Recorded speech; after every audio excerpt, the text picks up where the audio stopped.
Hey guys, this is Sal and welcome to one more awesome episode of Technical Saturday Series.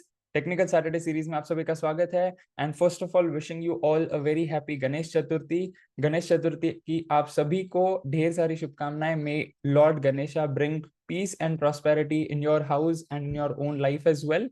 And let's begin with this technical Saturday's episode जिसमें हम लोग Nifty and bank Nifty का analysis करने वाले हैं because Friday को जो closing आया है that was completely unexpected. In fact, I was also not expecting for that same opening and closing, but हमें ये जो कैंडल है देखने को मिली है।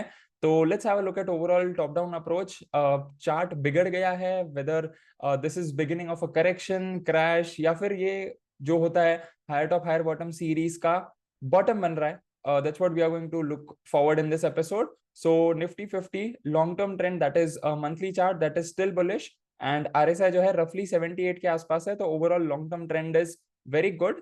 Then we have weekly chart जहां पे if you notice minutely and if you have already attended our technical Saturdays series plus RSI mastery series तो आपको समझ में आ रहा होगा दैट यहाँ पे RSI के हिसाब से क्लास ए बेरिश डाइवर्जेंस है which is actually not good for the overall uptrend.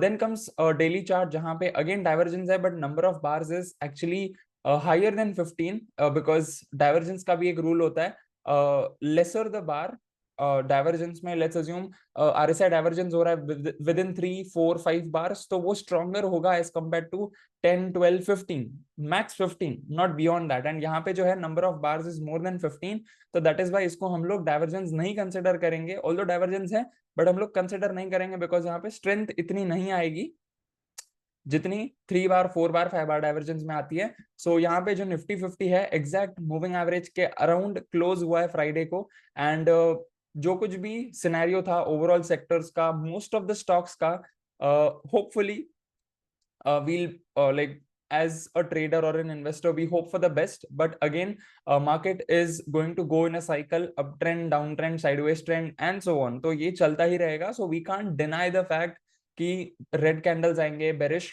Trend आएगा या साइडवेज ट्रेंड आएगा and so on. It's not gonna be always like a bull run या फिर one sided market and so on. So there is a chance कि अगले हफ्ते अगर हमें बुलिश ओपनिंग नहीं देखने को मिलती है ऑन मंडे जो कि काफी कम चांसेस हैं तो market can turn around into a sideways trend और else if the worst case scenario happens तो मंडे को गैप डाउन ओपनिंग भी हो सकती है, मूविंग एवरेज को भी तोड़ सकता है and RSI can move down towards RSI 40 as well जो कि पहले इलेक्शन वाले दिन हुआ था एंड देन अगस्त के फर्स्ट सेकेंड वीक के आसपास जो हुआ था।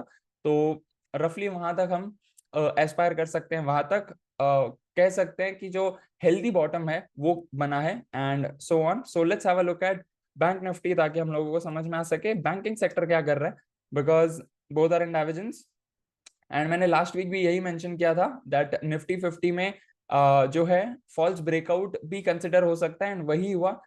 25,000 के ऊपर गया जो पहले का हाई था उसके ऊपर गया बट वहां सस्टेन नहीं कर पाया एंड अनफॉर्चुनेटली वहां से गैप डाउन होते होते नीचे आ चुका है। Then we have bank Nifty chart. अगर हम लोग लॉन्ग टर्म ट्रेंड से शुरू करें तो 3 महीने हो चुके हैं। Although this is just the beginning of the month we can decide कि ये महीना बेरिश ही क्लोज होगा बट अब तक के लिए बेरिश सिग्नल्स ही दिख रहे हैं। So 3 months red candles weekly time frame में भी as you can see proper RSI 60 resistance लिया है which means now it is mentioning I am not so bullish. पहले it was sustaining above 60 which means it was mentioning I am bullish. अगर वो 80 के ऊपर sustain करता है which means it is mentioning I am very bullish and right now it is taking 60 resistance which means it is mentioning I am not so bullish. Right तो यहाँ पे medium term trend जो है वो थोड़ा सा स्लो हो चुका है बैंकिंग सेक्टर का। And then we have daily chart जो कि ऑलरेडी 40-60 के बीच में है, रफली 40 के आसपास आ चुका है 40-42। तो यहाँ पे मूविंग एवरेज का भी ब्रेकडाउन हो चुका है banking sector. If you notice minutely तो यहाँ पे जो है प्रॉपरली प्राइस एक्शन का डबल टॉप बना था एंड उसके बाद 60 का रेजिस्टेंस बना and then it followed on the down side. तो यहाँ पे ओवरऑल पिक्चर जो है थोड़ा सा वीक है। अगले हफ्ते हमें बुलिश साइड ट्रेड्स कम लेने चाहिए आइडियली एंड अगर साइडवेज कंफर्मेशन मिलता है तो we should be a fence eater, that would be a great opportunity for us. And अगर डाउन साइड जाता है तो you can go on the shorter side as well and if you're already holding short trades so well and good but please do make sure that you are keeping a strict stop loss because what if Saturday and Sunday that is today and tomorrow कुछ overnight news आ जाए, overnight कुछ हो जाए positive जिसके चलते हमें gap up देखने को मिले। ओवरऑल देखा जाए तो ग्लोबल मार्केट्स भी वीक थे, तो चांसेस काफी कम है because market is all about human emotions and sentiments and so on, तो वो थोड़ा सा वीक है based on what we saw on Friday, which is like bad Friday is usually followed by a bad Monday then bad Tuesday and so on, but again उसको भी confirmation लगता है। And मैंने काफी बार यही सीरीज में बताया है दैट बैड फ्राइडे को कंफर्मेशन लगता है। एक दो बार कंफर्मेशन मिला है जिसमें हमें रनिंग करेक्शन देखने को मिला है, हायर बॉटम देखने को मिला है दोनों ही इंडाइसेस में, इनफैक्ट बहुत सारे स्टॉक्स में भी।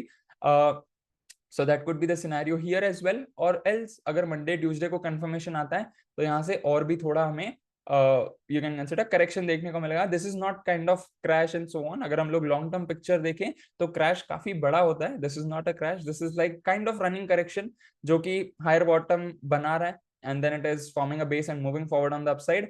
So that was the overall scenario. Please do make sure that you are being aware और छोटे छोटे पोजिशंस लो, बिकॉज इसी महीने में 21st ऑफ सितंबर वी हैव इक्विनॉक्स, और 2 दिन होते हैं 21st of March and 21st of सितंबर। 2 दिन होता है साल में जब इक्विनॉक्स होता है, and I am not mentioning कि हर साल वहां पे हमें करेक्शन या फिर बड़ा मूवमेंट देखने को मिलता है on the down side, but most of the times होता है अगर वहां कंफर्मेशन मिलते हैं and so on. So we are preparing for that as well कि हमें पोजिशंस हल्के करते चलना है। हमें जो बड़े बड़े इवेंट्स होते हैं, whether it is based on time cycles, whether it is based on moon cycles, or it is in terms of any types of budgets, news or whatsoever, तो उन इवेंट्स में हमें पोजिशंस को थोड़ा कम करना चाहिए। that's what we follow and that's what everybody in our community also follows.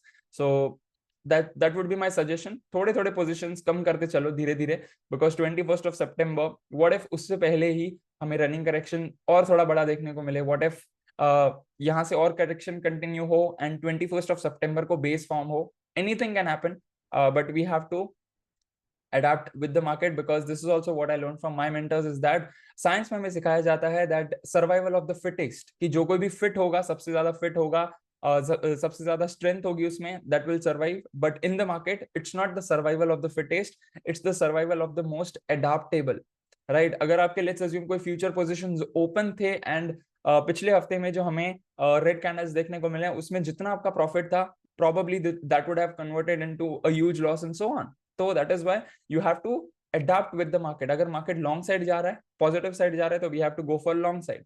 अगर market नीचे आ रहा है तो we have to go for short side. अगर मार्केट कुछ नहीं कर रहा है, कंप्लीट साइडवेज है, टाइम पास कर रहा है, तो we have to be a fence eater. So that is how we have to be most adaptable, not the most fittest, right? So that's the lesson which I wanted to share, and I hope that the overall analysis of Nifty and Bank Nifty is clear to you.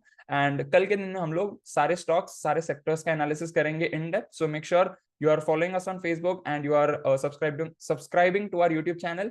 And I look forward to see you in the next episode. But before that, please do make sure that you share all of your takeaways below this particular video in the comment section, and hit the like button and subscribe to our YouTube channel, and share this video with as many trader friend or you can consider family members you have. And I'll see you tomorrow. Till then, live fully, love openly, and make the difference today. I wish you joy and abundance in all you do.